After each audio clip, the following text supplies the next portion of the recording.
Okie dokie, I think we'll make a start. Thank you so much, everyone, for coming to join us today for our SPCR Masterclass on working with large data sets, data coding and management. It's going to be led by myself. My name is Luke Mounce. I'm a Senior Research Fellow at APEX, the Exeter Collaboration for Academic Primary Care, as well as Sarah Price and Liz Down, also from APEX. Unfortunately, Sarah Price has had a family emergency and is not able to join us today, but she has recorded her little bits and she'll be kicking us off with a video in a moment. But just to give you some context, we're working with large observational data sets of data that is collected not purposefully for research, but made available for research. And there's quite a few things to be aware of when working with this. And this is very much a kind of introduction covering some fundamentals of what kind of data are available, the kind of processes you need to go through to obtain it, and some helpful tips and tricks to do that. And Liz will be getting into some kind of nitty-gritty of some of the actual specifics of the main challenges of working with this data. And lastly, we'll finish off with talking about coming up with code lists, which are really important for this kind of thing. So Liz, would you mind playing Sarah's first video?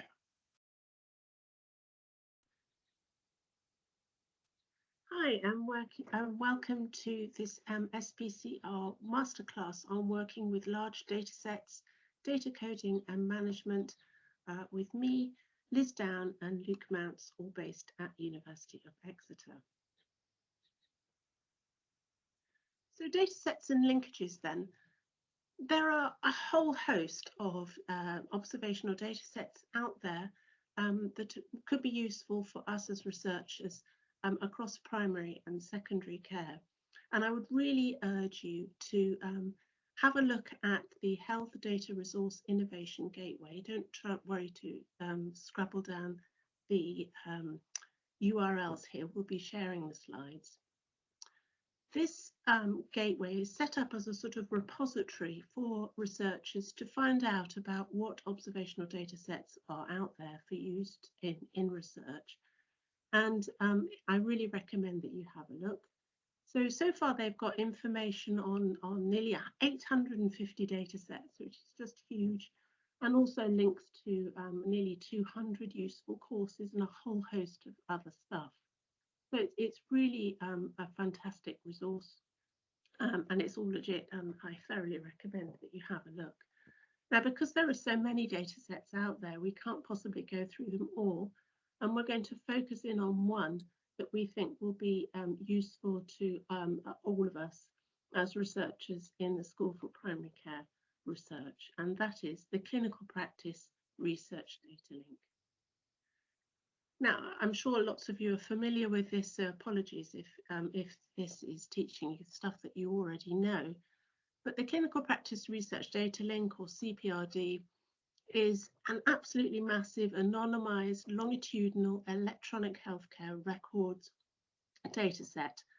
And this is of routinely collected information in primary care. So it can be patients with their GPs, or it could be patients with the nurses. So any contacts with primary care are recorded. And these data sets are provided by the Medicines and Healthcare Products Regulatory Agency, supported by MHR within the Department for Health and Social Care. And it's been established for more than 30 years. Now, it is anonymized. And in terms of patient information, you get their year of birth, their sex, and their registration dates. And anything else you get is coded data, bear that in mind, related to their clinical care and their management. So these are things such as diagnoses, symptoms, prescriptions, tests, vaccinations, that kind of information. Now, the prescriptions and tests are all recorded electronically and in codes, so they are robust and reliable. But doctors and healthcare staff do have the option to squirrel away information about diagnoses and symptoms in the free text, and please be aware that you will not have access to those information. So a big caveat always comes with working with these observational data sets, that you will be misclassifying some people as disease-free or symptom-free when that information has only ever been recorded in the free text. And there are options for linked data and algorithm-derived data in the CPRD. So for instance, they've just derived this recently, this ethnicity algorithm, where they will, which you can use to work out the patient's ethnicity, for including that in your modelling. There's a pregnancy algorithm for finding mother-baby linkages, and there's a death algorithm. It's always good to be reassured that you're studying the patient when they're alive, and of course death could be one of your outcomes in your study. Now, there are two main primary care CPRD databases, and there's a data resource profile for each of them, and I'd encourage you to check those out if you haven't done so already, and particularly if you're interested in working with CPRD data. Now, CPRD Gold is the long established version, and this was derived from general practices using software called Vision, and it's for England, Wales, Northern Ireland and Scotland, and the data resource profile was written by Heret et al. In 2015. And around 2011, I think Vision started to become very clunky and the number of practices using it started to fall off a cliff. And the CPRD started to work with EMIS, practices using EMIS. And so they brought in, a few years ago, they brought in their other alternative data set called CPRD Aurum. And that data resource profile is written by Wolf et al. In 2019. Now, because the data input are different for the two, the data set structures are very different. The tables, the setups of the tables and how they cross-link with one another are different.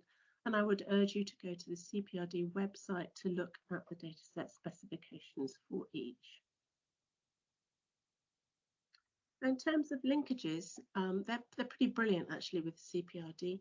You can see, you can go to hospital episode statistics data to follow the patients through into admitted patient care, outpatients, A&E, and the diagnostic imaging data set. You can also go to Office for National Statistics to get data on patient death date and small area data. So this is on information such as index of multiple deprivation, which you can get at the patient level or at the practice level, but not both. They've also got a COVID-19 data set for all those COVID studies that we're doing.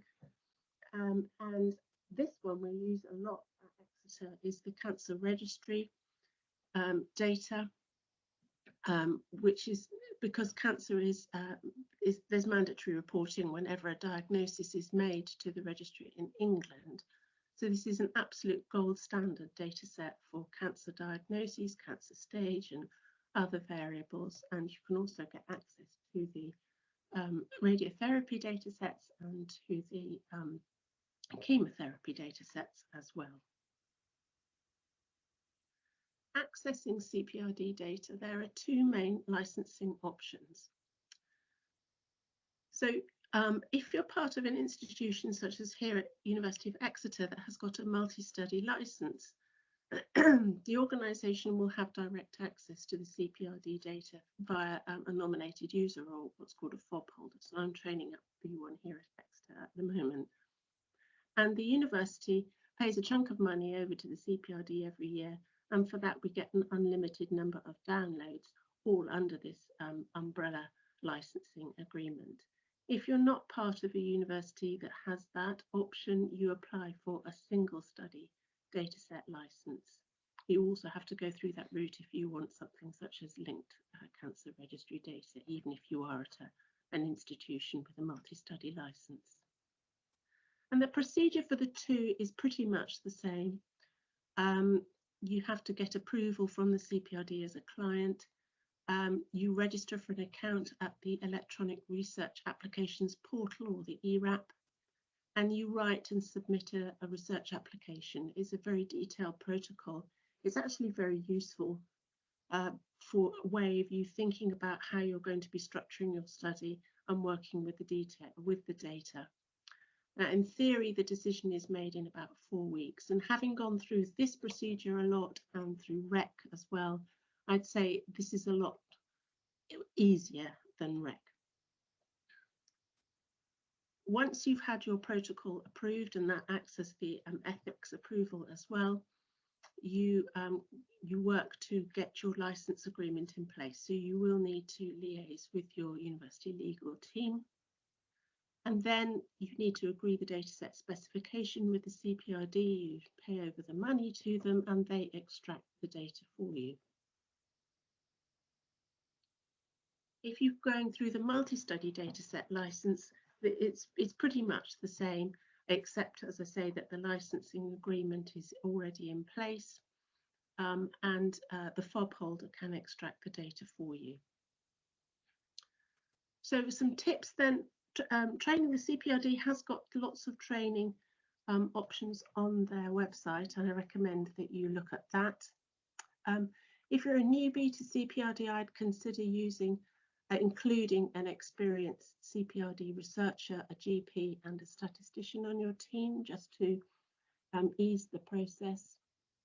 And you need to think about your data storage and processing before you write your protocol.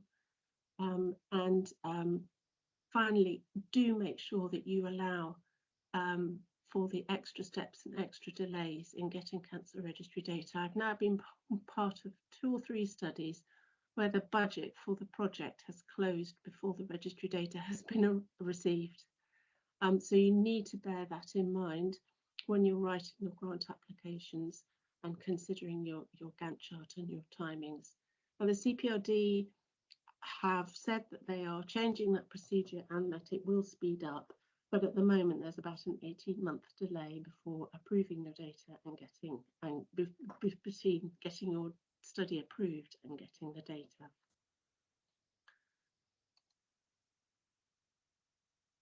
In terms of data storage, do liaise with your computing IT department early on. You will need large storage capacity, particularly for ORM data sets, because there can be hundreds of gigabytes inside, and you will need good processing speeds. In terms of security, because the data are anonymized, so you don't need the very, very highest level of security, but the OneDrive isn't secure enough. So you do need to have password protection to limit access to the data sets, for example.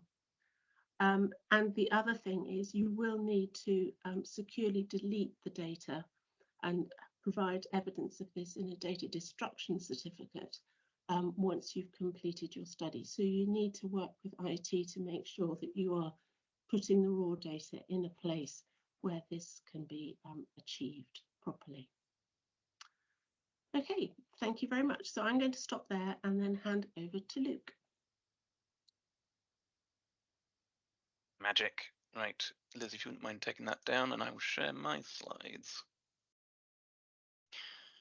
Lovely. So I get to talk about good housekeeping practices for data management, which is one of my favorite things to talk about and why I'm not really invited to parties anymore. So as Sarah says, we want to make this generic to working with routine data as far as possible, but in certain instances we'll be more specific and talk particularly about the clinical practice research Datalink. And the other specific thing is, although a lot of these processes will apply across whatever your favorite statistical package is for managing data and things like that, we will be being specific to Stata at some points. I have created a kind of demonstration Stata file, which I haven't been able to upload to the chat, but we'll pass around with the slides afterwards that I'll be doing a small amount of demonstrating with afterwards. So I'm just going to cover some fundamentals of thinking through what you need to do in order to work with large data sets and starting to kind of manage the data before Liz will go on to getting into the more nitty-gritty kind of stuff. So I think it's absolutely centrally important that you have a really good idea of exactly what you are trying to build with the data. And that's really important because with secondary data, there is going to be far more data than you need. If you're using CPRD, for instance, you're going to be passed files with literally hundreds of millions of blood test results in. You might not need any of them. So you need to be aware of exactly what you need so you don't start drowning in the amount of data that is available to you. And I think one of the absolutely essential parts there is to be able to operationalize your research question so that it can be expressed in terms of variables and statistics and units and so on and so forth. And as a statistician, this is something I've experienced with people coming and asking me to help with sample size calculations. When you start to break that down, they need to have a bit more of a think about exactly what it is they're trying to do. And in all of these cases, it's just a really good idea to think these things through. So by way of an example, let's say that your research question is an abnormally high platelet count predictive of cancer diagnosis? How can we operationalize that? Well, it might mean that in the 1 year following a platelet count, is the proportion of people who get a diagnosis of cancer with these ICD-10 codes higher in those who have a platelet count greater than 400 than those with counts in the normal range. And from this, we can start to work out what our outcomes, exposures, and covariates are. So outcomes are the things that you're looking for an effect on. Cancer diagnosis in this example. Exposures are the things that you are particularly interested in that might affect that outcome. So in this instance, platelet count. Covariates are the things that you need to think about that could alter that relationship that you aren't necessarily interested in the effect itself. So for here, age and gender are two key things that affect cancer incidence and platelet count, and therefore these would be our covariates here, amongst other things. Thinking through these different categories are going to be really important for working out exactly what you need to get into your data set. And part of that is thinking through what variables in the routine data do you need to request in order that you can capture these outcomes, exposures, and covariates. When you know what kind of variables you need to get, you also then need to think through what processes, what steps need to be gone through to turn the raw data as it will be passed to you into your analysis data set that you're ready to actually get your findings out of. Of course, part of that is thinking through what analyses you want to do in the first place, and that harks back to operationalizing your research question. But particular analysis strategies might require particular data structures, whether that be panel data or survival times data, so on and so forth. Now, the good thing about secondary data is you can know what data is in them already. It's already documented. So Sarah mentioned that the data resource profiles, those tell you what, a bit more about how the data is collected, but there's also dataset specifications, and these list exactly what data fields are kept and the kind of values they take so that you can plan out exactly what you need before asking for the data. And this is also really helpful so that you can work out if there is enough people with your exposures of interest that you can actually conduct well-powered analyses. And one of the advantages of, say, CPRD is that you are able to request feasibility counts so you can find out how many people might be available for having in your sample. Now, when you apply it to these routine data sets, and particularly for CPRD, all of the things that I've just said there, you will need to be explicit about so that they can make sure that you are able to carry out the kinds of plans of investigation that you have, and they are not just handing data to someone who isn't ready to receive it. So just lastly, and to touch back on to some of the things that Sarah said in her email. Now, this is sort of specific to CPRD, but I think was also generally applicable to other data sets as well. You can classify there as being 3 different kinds of files that you are going to end up with. There'll be raw data, that is what is passed to you on release. There's the thing where you're trying to get to in the end, which is your final analysis data set that includes all of the variables and only the variables that you need to run your specified analyses. And then there's all the bits in the middle, which is what take you in those processes that you've identified from your raw data through to your final analysis data set. So there's raw data, data management files, final analysis data sets. And as Sarah said, this can be quite a number of files in the end, all of which can be many gigabytes in size. So it's really important to think through your data storage. And in particular, also as Sarah mentioned, CPRD and others will require that you destroy everything apart from your final analysis data set. So for CPRD, within a year of receiving your raw data, the raw data and your data management files need to be securely deleted. However, you can keep your final analysis data set, and there aren't any specific requirements of where you have to store that. Now, this is a really basic thing, but just in case you are really feeling this out from the very beginning, it's really important that when you are managing your data, you are storing all the instructions that you are using to manipulate it in a file. And we call these syntax files. Now, different packages will call these different things. So they're syntax files in SPSS. They're generally called do files in Stata after the extension used for it, or R scripts for R, for example. But whatever the package, it's going to have some way of storing instructions for the package for the manipulation of the data that you're going to use. And it's just incredibly important to get into the habit of doing this. So the key thing is that you can log exactly how you got to each variable that you've created and each data set that you've arrived at. This helps people be able to check your code. It helps you to be able to go back and see what you did. And also it means that if you need to start again at any point, you can do, and you can recreate it exactly as you had it before. And you can also reuse similar code doing the same kind of processes you need again in future. And I can tell you, I love working with data. And when I'm working on a project, I always think I'm always going to understand exactly what I've done here and what this data set contains. And then 3 years go by and you go back and try and check the data. And if I hadn't had all of this locked down here, I would have completely forgotten everything. It's really important. If anyone else is going to be looking at your data, if anyone else needs to inspect what you've done, that you've got some kind of record to keep that all down there, because you will forget.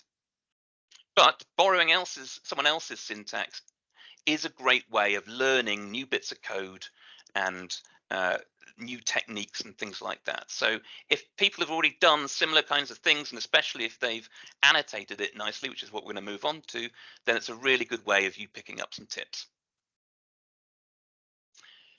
So this isn't essential, but this is a preference that I have, that I would advise not doing every single step in one syntax file.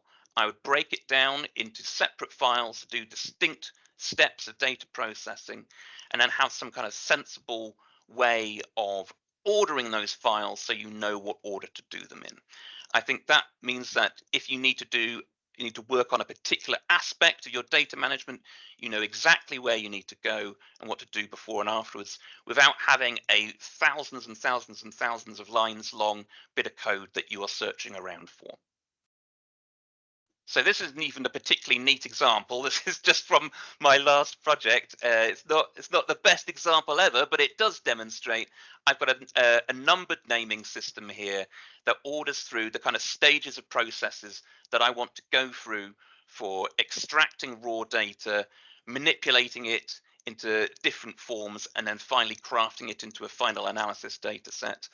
And as you may tell by the fact I've got some B's and C's going on in amongst the numbers here, I needed to go back in and added some sub-steps for things that needed some particular attention.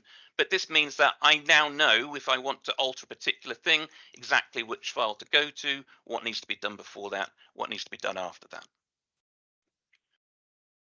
So the great thing about these syntax files is that you can annotate them. And it's really important to be able to do that.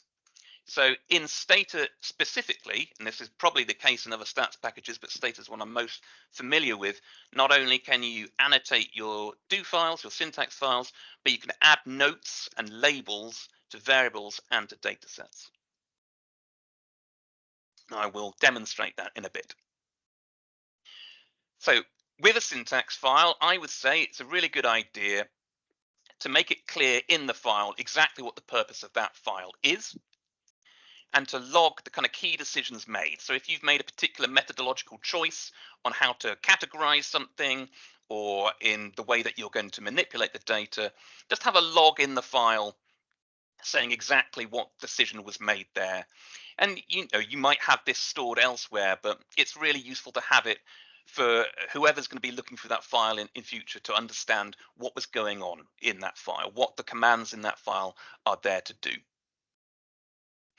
And then it's a good idea to have some kind of system for yourself of creating like headings, like you might do in a Word document for like a heading 1 and a heading 2, some kind of subdivision of things like that.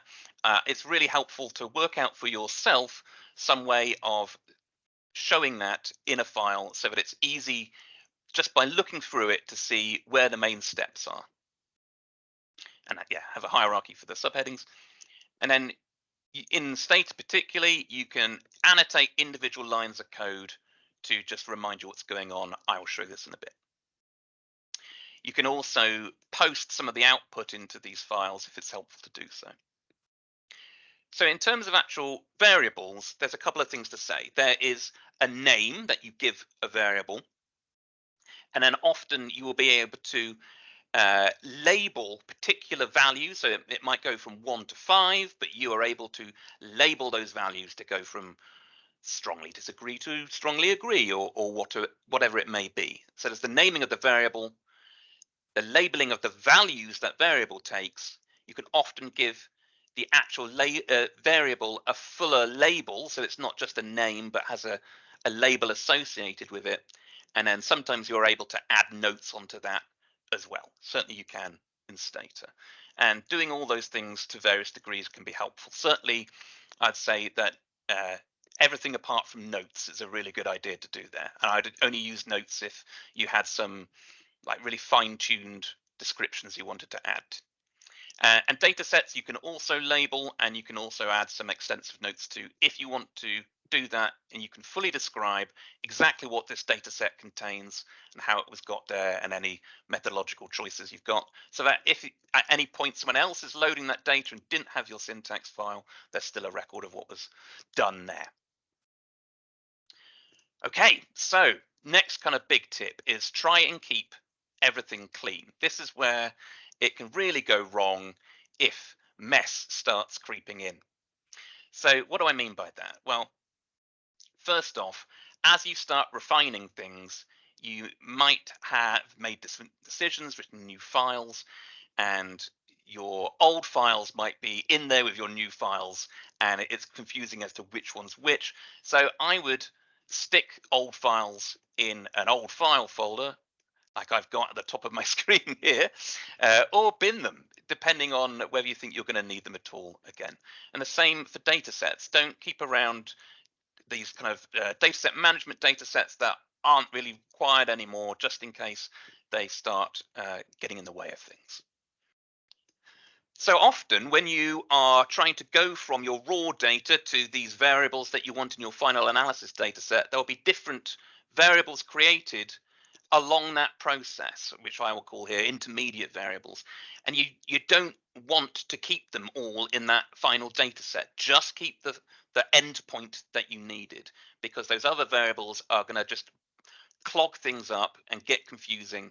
It's just going to be so much easier to avoid any confusion if you keep it nice and clean.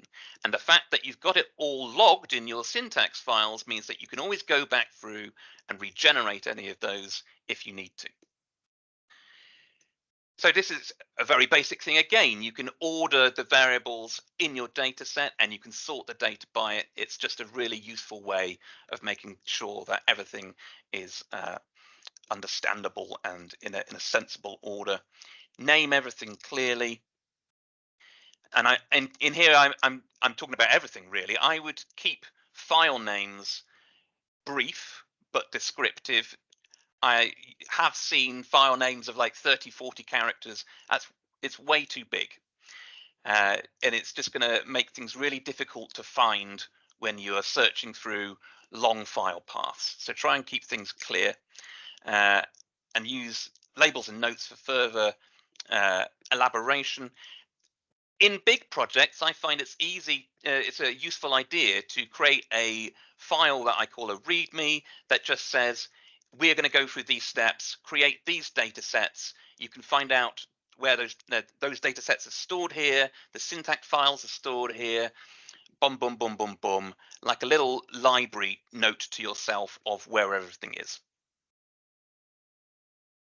So with variables in particular, again, keep names short and descriptive. So this is a bit of a straw man, like age in 5 years. Don't do that. It's too long. Something simple like age 5Y. And you will hopefully come up with little shorthand things for yourself that you will use across projects. And this is just something that's going to help you as you continue to work across projects to instinctively know what these variable names are in your data sets, even besides needing to look at labels and things like that. So for example, if I'm creating a categorical variable that has 4 groups, I often just give it a suffix G4. Also, it's a good idea to get into the habit of using consistent values and labels across groups, with gender being a classic here. If you've always coded males as 1 and females as 2, and then for some reason another project you switched that round, that could get really confusing. So it's a really good idea to always have them the same way round in whatever work you do. And just as a little tidbit here, I would say that often it's really useful to create what we call indicator variables that are a binary variable for a yes, no, presence of absence of a thing, whether that be a diagnosis, an event, or whatever. When I'm creating these kinds of variables, I always like to use 0 for absence and 1 for presence. And that just means I always know what it's going to be when I create these variables in the future, but it also makes various operations you can do with them easier. If you want a total of how many events this person's had, you can just sum up all those values because it'll be adding in all the ones. If you want to know if someone's had all of the events, you can just multiply them all together, and anyone who had a 1 for all of them is a 1. Anyone who had a 0 anywhere is going to be a 0. Just a useful thing to do. So, and this comes in with naming. Again, use prefixes or suffixes to have some way of doing batch processes to groups of like variables. So maybe you've got a load of variables that are all items of a scale and you want to keep those all together. You might have a little prefix to denote the scale that they're all a part of, and then you can run operations on all of them together. And I can demonstrate that in a bit. And then check your data to make sure that your variables contain what you expect them to. So don't just come up with code and assume it's run. Make sure it's run exactly the way you want to by browsing your data and checking it. And in here comes the big thing of watching out for missing data, which can be a problem. So just be really careful to explore the missingness in your data and make sure that you are managing that correctly. And an extra little Stata tip here is that Stata counts missing data as being an extremely high numerical value. So if you want to set a variable to, like, say, indicate whether someone had a value greater than such and such, not only will people who had a value greater than such and such be counted as a 1, but anyone with a missing data will be counted as a 1 there as well. So you need to specify value greater than this and not missing. So just be careful of that. Lastly, when we're going through these routine data things, often you've got many iterations of the same kind of file. So for example, in a recent project using CPRD, there are these observation tables that include all the kind of coded information on clinical events, and we've got over 200 different observation files, each with around 80 million records in, and they all need to be gone through and processed. Now, you could write out the same bit of code 200 plus times, but it's going to be really difficult for someone following through a process in a file to have an overview of what is going on, and it just means that human error can creep in a lot more. So automate processes by using a coding loop, and we can show how that works here. So yeah, if you're going through the steps many times, have a loop. And this means that we can get rid of errors and we can keep things nice and tidy, and it's clear from just looking at one bit of code all the processes that you wanted to do on that thing. And then we can annotate these so that we know what's going on. So I'm going to stop sharing these slides, now share my screen where we can hopefully see some Stata files. Where are we? And there. Hopefully everyone can see this now. So I will share this. This is a do file on the left here. This is the Stata results window on the right. I've written this to be shared. We'll send it round with the slides. It just includes some notes on the kind of things I've talked about and some demonstrate-y kind of things, particularly at the end. It's got a section on loops. So I just want to point out some annotation-y things in Stata. These little kind of stars here, this is what you get when you hold down Shift and press the 8 key. This tells Stata that anything after this is just text and not a code to be run. And it means you can combine them to create these kind of things for doing headings here. And you can go wild and make some real pieces of art. But generally, the main thing is that it's clear where different sections of your things are. Now, a little star like this will knock out one individual line of Stata. But in order to have text in, like put more in, then you use a kind of a slash and a star, and you can close it like this. And then anything that is between those, it knows is text, and you can hide these. And this means that you can put in these long explanations of what was going on without just completely messing up your whole file, because you can hide them and make it easy to see. I've got a little section here just on like how to start your do file. Basically, it's a good idea to clear all the data in memory. I just wanted to note here, you can log exactly all the processes that are going on in a log file as well as the do file.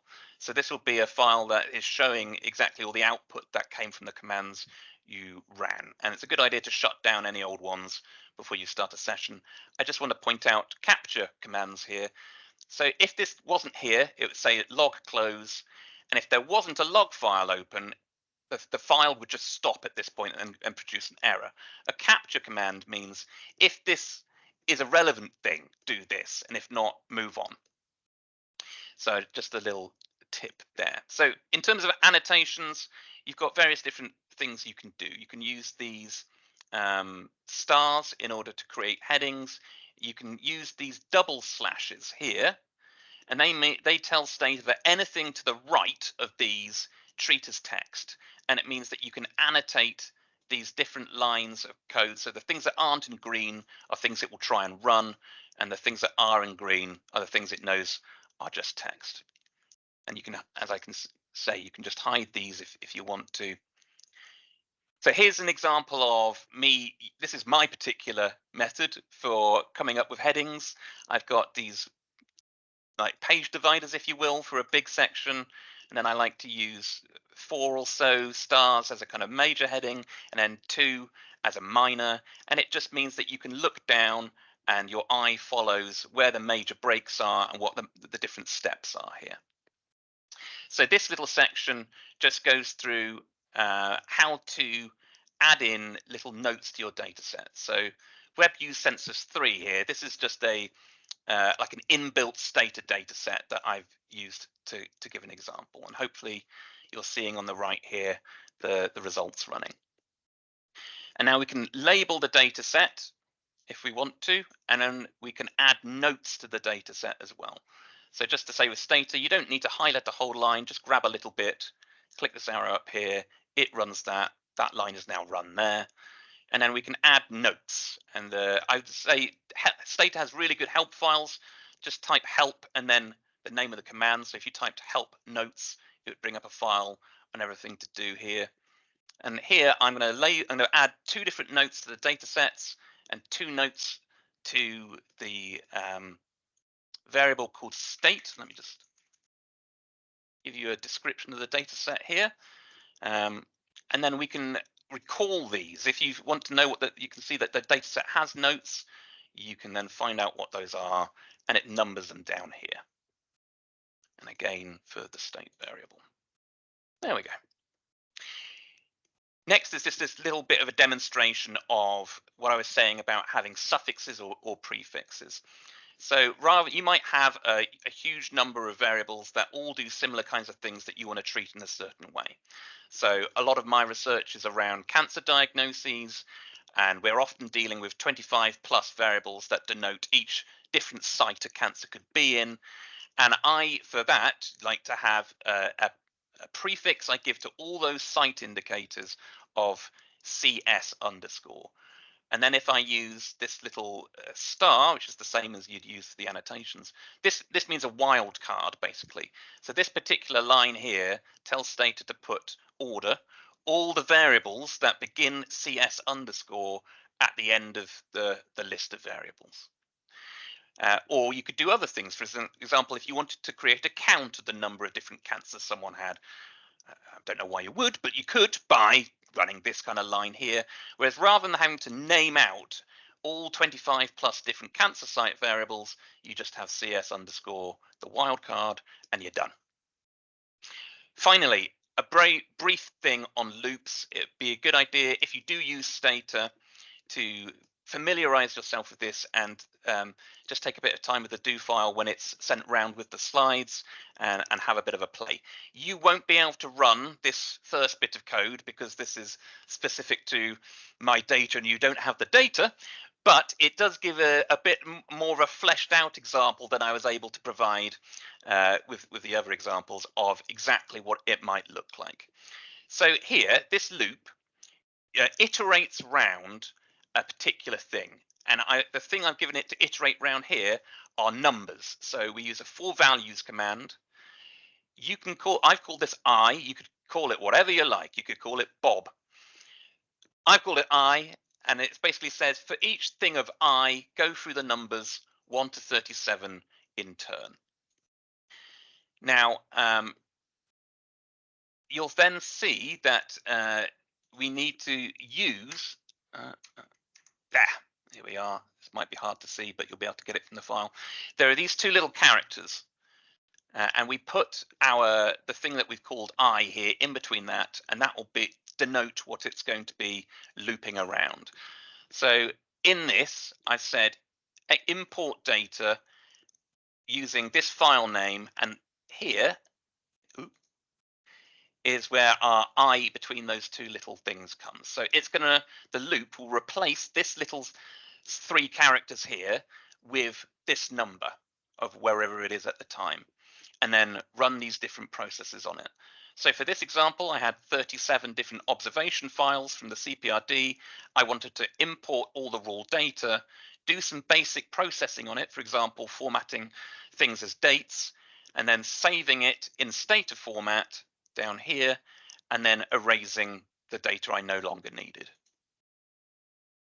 Now, you can do more than just going through with values. So to go back to the census data we used originally, you could go through a list of variables, for instance. So with that, the command is to use for each. And again, I've called this var to mean variable. You can call it whatever, so long as it appears within these 2 characters down here. So this is for each var of the variable list, and then it's got 3 different things all related to rates. When you're running a loop, you need to select all the lines of the loop and run them together. And there we go. It's run a thing where it displays summary stats for the name of the variable, and it's replaced this var here with each instance of the list we gave it to run up here, and run summary statistics for them there. Again, this is not like it's not the most useful example, but it just gives you a demonstration of how that would run. And like I was saying about using prefixes and suffixes, here you can see that all of these have the suffix rate, and we can use that wildcard to just run exactly the same thing all together, but without having to name each individual variable. Lastly, well, not quite lastly, but so the other thing you can do is you can use a local macro, and then you can put in whatever you like. It doesn't have to be a variable, doesn't have to be a number, anything that you want. It means it's more powerful and more adaptable, but you need to put in a bit more thought about exactly how you're going to structure it. In this instance, we'd need to run the local macro line together with the loop line.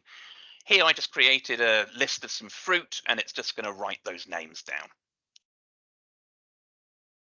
And lastly, I will run this, but you can have a loop within a loop. So this one is going to have 2 sets of number loops in, and it's just a way of, in here, pointlessly coming out with some times tables, but it can be a really helpful thing to do if you need to.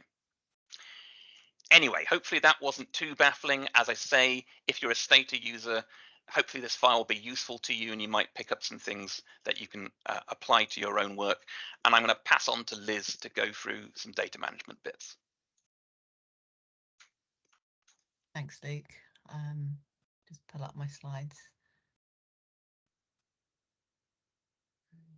Okay. Good morning. My name is Liz Down, and I'm going to talk about some of the more practical points around using data sets and building analysis data sets. My talk is in 2 separate parts. I'm going to talk for a little bit about the basic nuts and bolts of what is a data set, and then I'm going to talk for a little bit about practicalities of working with large data sets. Apologies in advance if some of this is fairly familiar to you. Obviously, our group is likely to have quite a wide range of skills and experience, so there might be 1 or 2 things that you already know in this talk. So one of the major features of most data software that you will be using is that the data within your data set will have, each individual data item will have a particular data type. And the data type determines how the information is stored, how much room it takes up, and what kind of functions you can use to process the data. And it is a fairly fundamental feature of the data set, and sometimes it can be difficult to change. In addition to that, you might be using data formats, which are separate from data types. And I've got an example of a data format here. So data tend to be stored as numbers. And I've got a date here that's stored in Stata as 20151. And I've applied my own date format to it, which makes it much easier to read. So these are really useful, and those can be swapped around. So they're quite separate from data types. And to illustrate the data types, these are the common data types that are used in Stata.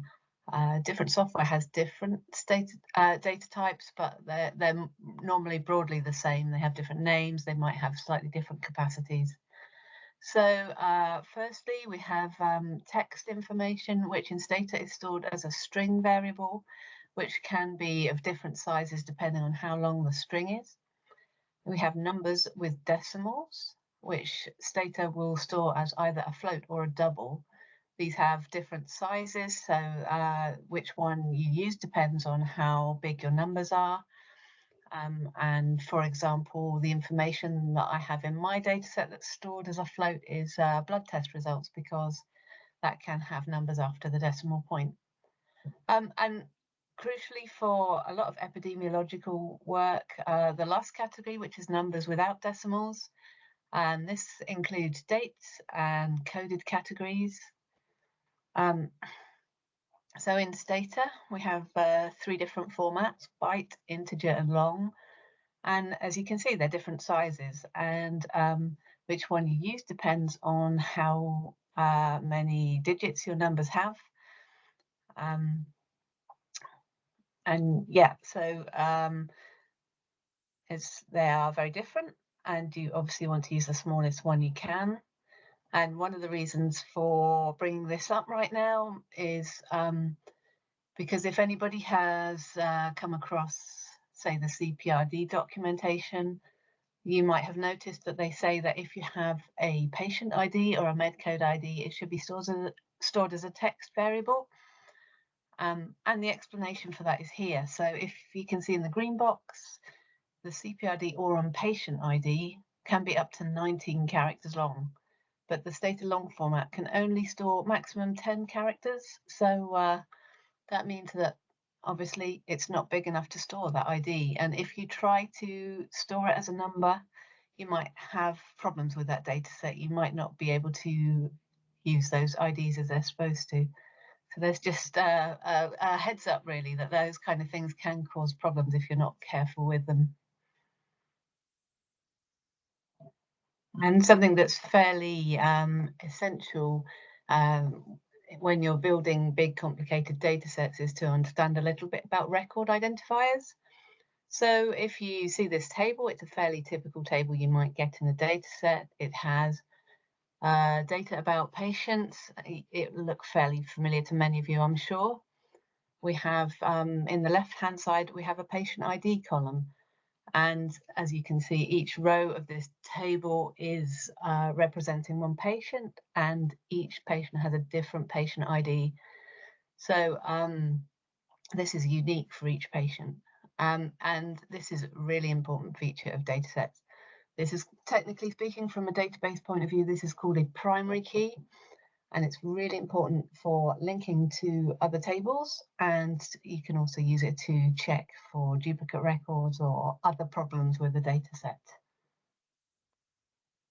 And as you can see in this example, we are using here the same patient ID to link two tables. I've got the patient data table from the previous slide on the left-hand side, and a typical table on the right-hand side. This is a blood test table.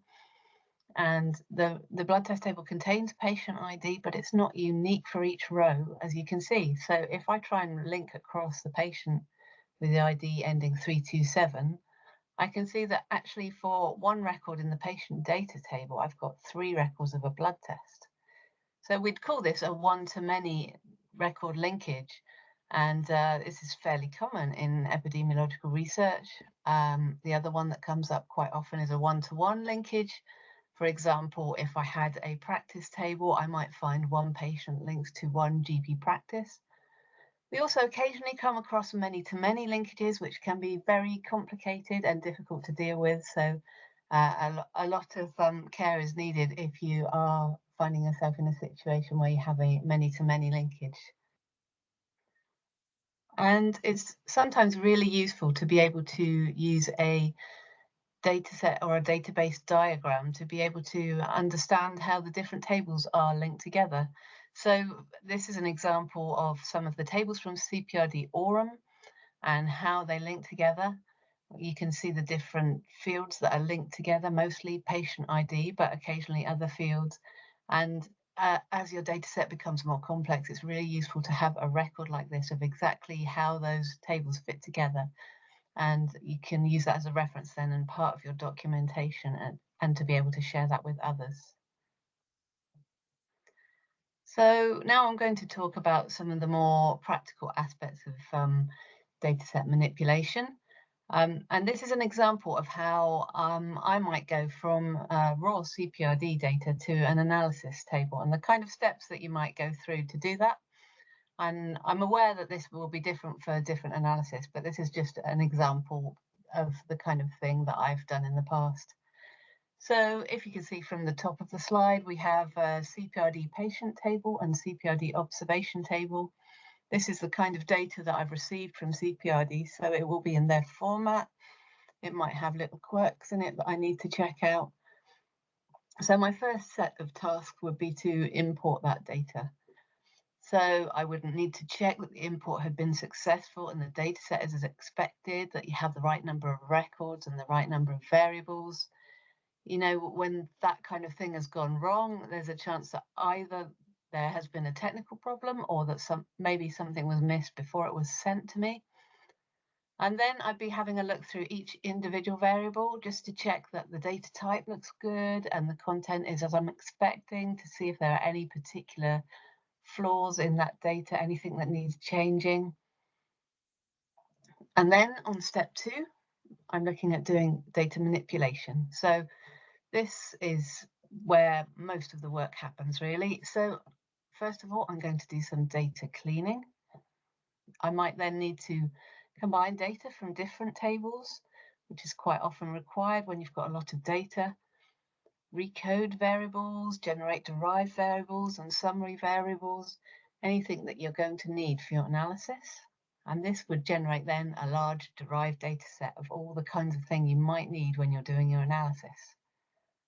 So the last step then is to do the tidy up, to take out anything that you're not going to need for your analysis, because you can always go back around and pull stuff out again if you need to. So that's really important. And then that would generate the analysis data set.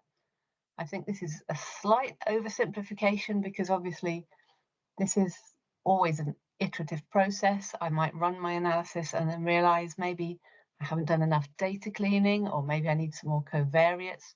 So I might step back into the manipulation stage and go back around the loop again. But this gives you a general idea of the kind of things that you might need to remember to do when you're doing your data set creation. And as we talked about data cleaning briefly on the previous slide, I'm just going to go into that in a little more detail because it is a really important step in the early stages of tidying up your data.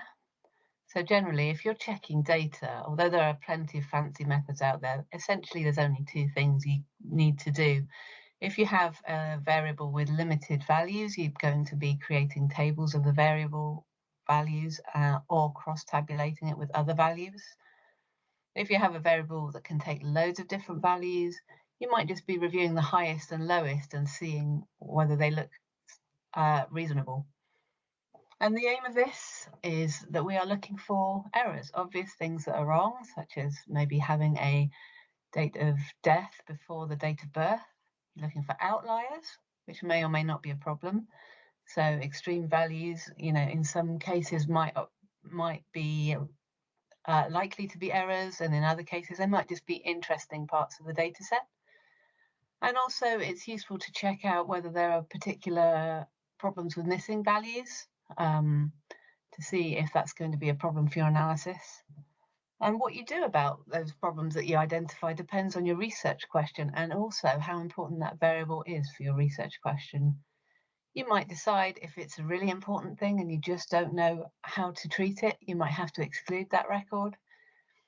If you get something that looks like an error or an outlier, you might have to treat it as a missing value.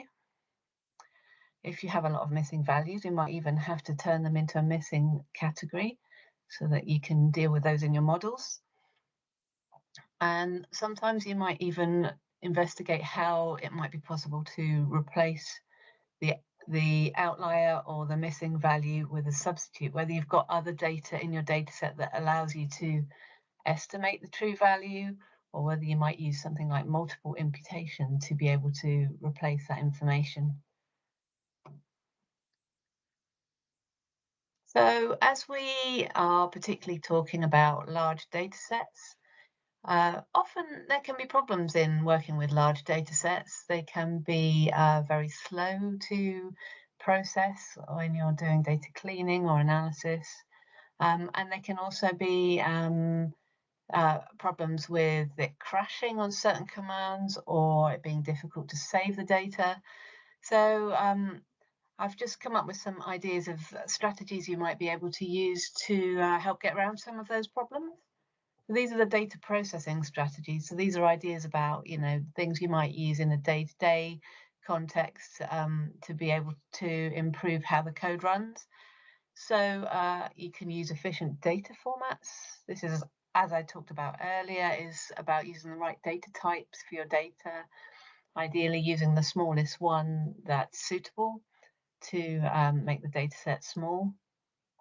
Equally, another way of making the data set small is to drop any variables you won't need for your analysis. You might also be able to drop any patients that aren't eligible for analysis rather than keeping them in your data set.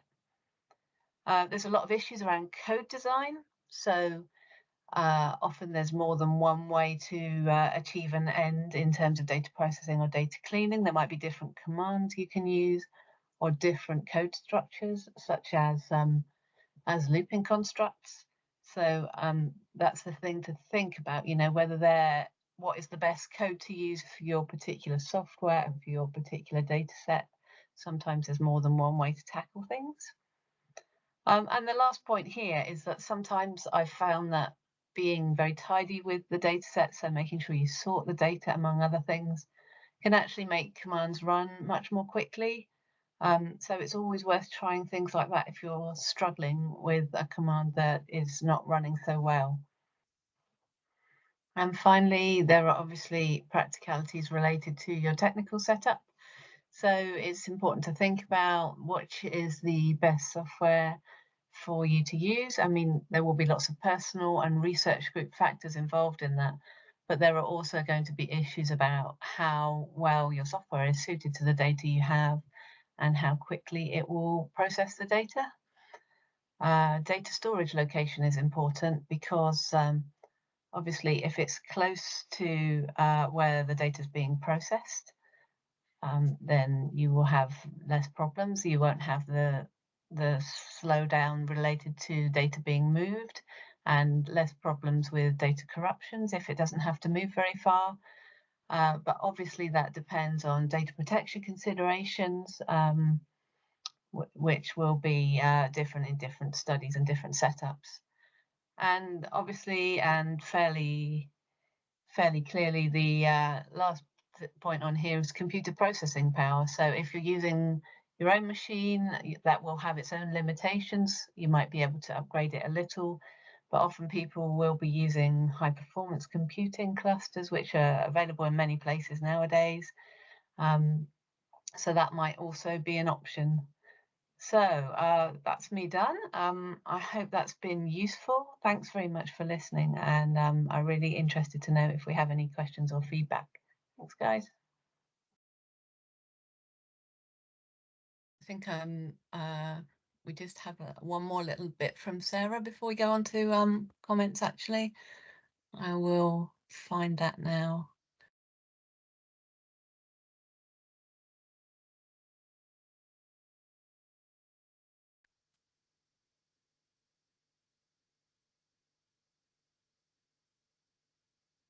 Hello, so it's back to me again for the final presentation in this masterclass. And this is all around about code lists in the CPRD. So the aim is for when you're working with the CPRD, whether you're looking for your inclusion criteria, exclusion criteria, your outcomes, your confounders, your exposures, whatever it is, you will need to have, these will likely to be defined by clinical events. And you will need to, the aim of your code lists is to collate a list of medical codes that might be used to record that clinical event in the CPRD. Now, there are numerous coding systems in use in the NHS. I've got a table here. So, for example, we've got SNOMED CT codes. These are used in primary care, and they're pretty comprehensive. And they're certainly what are used by doctors in using the EMIS system to record the primary care record in the CPRD. With vision, you will be familiar with read codes if you've been working with CPRD Gold, but those have now been replaced and retired and replaced by SNOMED CT. Now in the CPRD, to make things simpler, they have mapped the read codes and the SNOMED CT codes one-to-one to their own coding systems, which is called medcode in the CPRD Gold, and it's called medcode ID in CPRD Aurum. Other coding systems are the DM+D for prescriptions and medications. ICD-10 codes, you'll come across these if you're looking at cancer registry data. And the OPCS4 codes, if you're looking at hospital episode statistics data. I've never actually come across these two, UCUM or NICIP, so I can't tell you much about those, but they seem to be used in pathology and radiology. So the process when you're trying to collate a code list is, first of all, you define your clinical entity, and I'm going to give an example using the CPRD using asthma. So at this point, it would be good to talk to a clinician about what do you mean by your clinical entity, because it's not always as straightforward as it is, say, for asthma. And then each time you get a CPRD data set, you have a series of lookups with it, one of which is this massive medical dictionary of SNOMED codes that they have mapped across to medcode ID. So you open this master list of all the possible codes that could be used, then you extract potentially relevant codes, and then you review each code individually and you make a decision whether you're including it, in which case you retain it and add it to the validated code list, or are you excluding it, in which case you drop it. So it is quite a straightforward, simple process. It's laborious and it can be very lengthy, and I do recommend that you get a GP on board, or more than one GP. So here's a Stata do file for that process. So we've got some housekeeping at the top, similar to the housekeeping that you saw with Luke's do file. So step one is to open this medical dictionary for your CPRD data set. And you can see it's called EMIS Medical Dictionary. And then in that, they've got a number of variables. So they've got the original codes that were used by the GPs or the clinical staff to record that entry, and then they've got it mapped over to their med code. And they've got a variable called term, which describes in words what that code means. And then they've got a whole host of other variables as well, but those are the ones that we're mainly interested in. So the first thing you do is you generate an indicator variable and you set it to missing for your clinical entity of interest. And I always recommend just using a simple 3-letter word stub here. So I'm using AST for asthma. So I'm generating a new variable called ast and I'm setting it equal to missing. And I always label it because you'll think you'll remember what these things are, but you won't, you'll forget. So I'm labeling it as asthma to make it clear. And now I'm going to search the SNOMED description variable for terms related to asthma. I've kept it very simple here. I'm just going to do ASTHM. The square brackets here around the capital and the lowercase a are to allow for the case-sensitive nature of the searches. And I'm telling this data here is saying recode my variable from missing to taking a value of 1 if this term variable contains anything related to asthma. That contains this string here. And then you add in more search terms as needed. And then the third stage is to manually review these codes that you've thrown up to decide whether you want to retain them or throw them or drop them.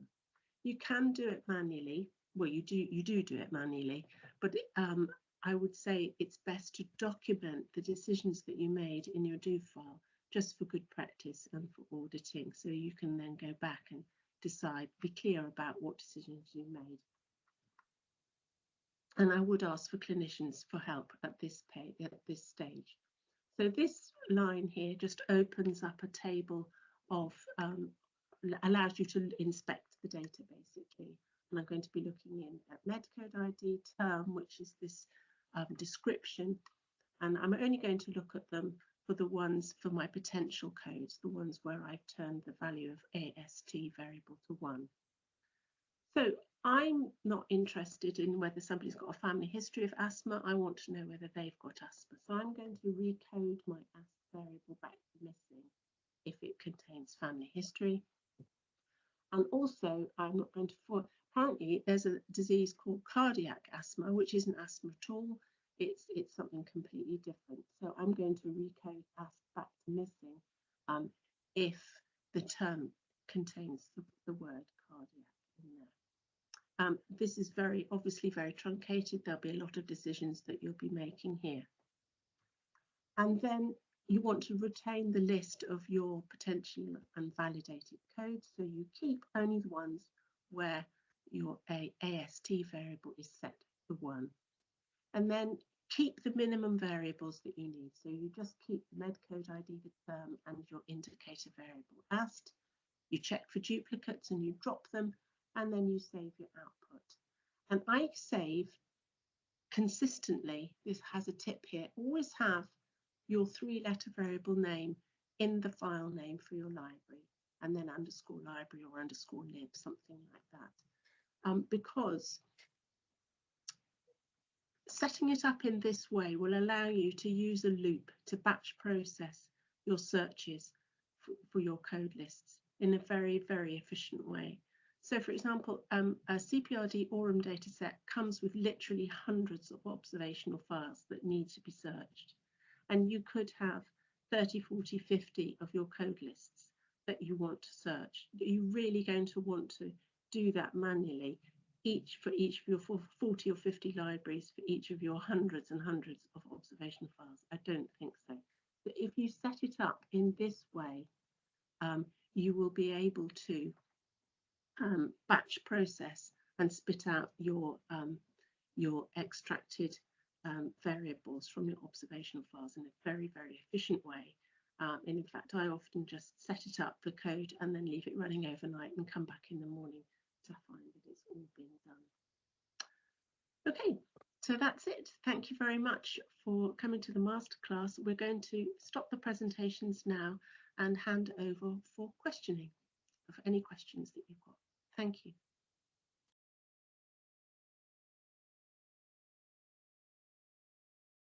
Absolutely. Lovely. I think that's all the talks for now. Thank you, everyone. I've put a link in the chat if you would consider just dropping some feedback on a short Survey Monkey thing. But yes, do put questions in the chat or raise your hand. And I'm visually impaired, but maybe Liz would be able to field the hands.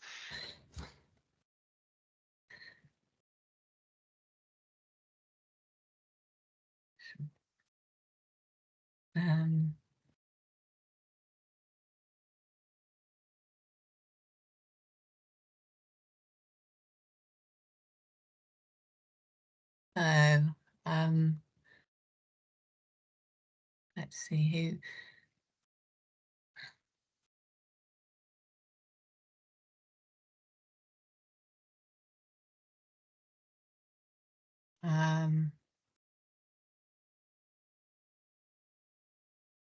So got a message from Iona asking about what the code libraries are used for. Luke, do you want to go into that? Yeah, sure. So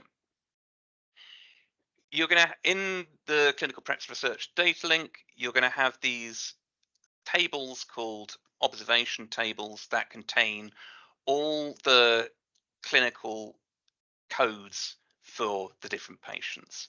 And if you want to know who has asthma, then you need to have a set of codes ready that you can say anyone with matches for these codes we know has asthma, or we're going to classify as having asthma. So those code libraries are there in order to create libraries of codes for defined clinical things, for example, that you want to look at, whether that be blood test results, asthma, cancer diagnoses, whatever it might be. And then when you load up an observation table, it's got all those 80 million plus records per table, you can then merge that to a code library and it'll say there are these matches, and you can go keep all the matches, and those are all the codes, all the patients that had that particular entity that you were interested in. Hopefully that makes sense.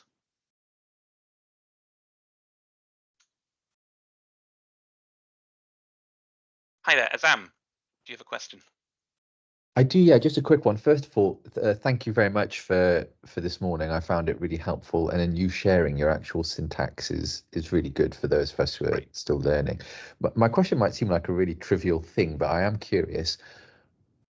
I've noticed that in both your examples, you coded male and female as 1 and 2. I've always done it as 0 and 1. At first, I thought you were trying to avoid getting into a mess with missing data. But then when you said that actually the missing data gets this huge number, I was just curious as to why you do it as 1 and 2 and not 0 and 1, given the benefits you had of having these binary operators previously. Great. So the simple thing there is for this particular thing, when we're both those examples are from CPRD, that's how CPRD code it.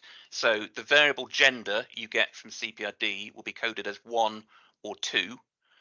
And then CPRD give you a what they call a lookup file, which is the values for those, and it's always 1 male, 2 female. So in order to not mess around with the CPRD data and potentially confuse other people who are used to CPRD, in that instance, we just leave it as it was given and just apply the labels as they wanted. Okay, that answers my question. That's very helpful. Thank you, and thank you again for your time. Thank you very much. I can see there's something from Amy who's asking, will system 1 be included in CPRD? I don't think so. Luke, do you know? I've not heard anything about that so far, no. No. I mean, it would be amazing because we'd have basically all the country's GP data then. But no, I'm not aware of any plans for that. No, I don't think so.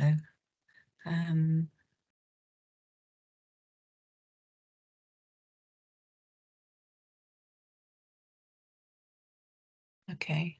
What initial steps would you recommend as being most important to a new researcher who now has access to data, but at the very early stages of learning data skills? I.e., what are the key things you'd recommend doing learning first? Do you want to take a stab at that, Liz? Wow. Okay, just have a little quick think about that. So I'd say your institution probably has a preferred stats package, and if you don't know how to use that, I would strongly recommend going on an introductory course to give you the basics of how to start using that. Then I would be trying to find anyone in your team or institution who has used this data before, who might have some files that they could pass you that you can look through and see the kind of processes that they're going through. I learned Stata just by having someone else's syntax and working out what they were doing from that, and it was the most helpful thing to do, to just follow that through. So yeah, I think that would be my core thing. Start exploring your stats package, find someone who's used it before, who's willing to share code if possible. Yeah, that's definitely a good idea. And if you've got a data set, just play around with it a little bit, try to understand what's in the different variables, and if that makes sense to you, because sometimes things can be surprising. So that's, yeah, I remember when I started using CPRD, the biggest thing for me to get my head around was transitioning between wide and long data sets. So a wide data set is where there is 1 row per patient, and a long data set is where there can be multiple rows per patient. So you'd have a patient file with lists of age and gender, and that's a wide thing, 1 row per patient, and then you'd have a table of clinical codes or whatever, where it's all the patients, various interactions and codings, and that's long, and you've got to work out how you can transition and capture data between those two different formats. So I think that would, for CPRD in particular, that would be my key thing, is start trying to get your head around how you can work between those different formats. Yeah, that's good.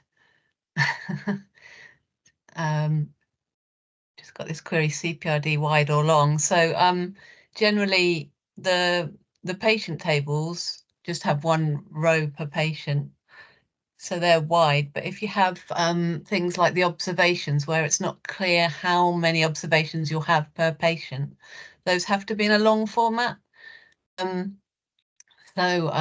Generally you'd take that, and then when you're creating your data set, you have to be manipulating it to get rid of all those extra records that you might not need. And oh, thanks for that, Sam. Just put some information about the Stata list on there. That's really useful.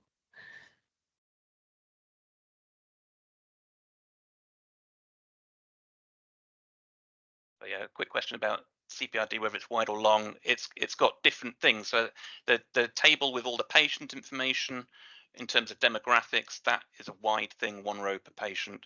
Other tables, like where all the prescriptions, all the clinical codes, all the information on consultations, those are all long format data sets. So this is why it's critically important to be able to transition between the two. And often your final analysis data set, you'll want to be wide, unless you've got a particular thing like a panel data thing that you're doing. So knowing how to summarize and extract data from a long format data and then add it into a wide data set is a key thing there.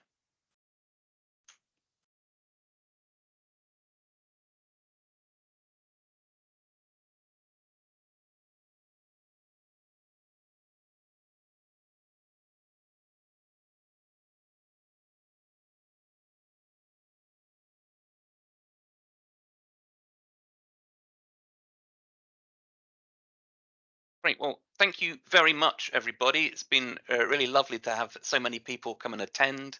I don't know if SPCR will do more of these, and maybe they will in the next iteration. If you'd be interested in having like another kind of intermediate level thing or something like that, then it'd be interesting to have that kind of feedback.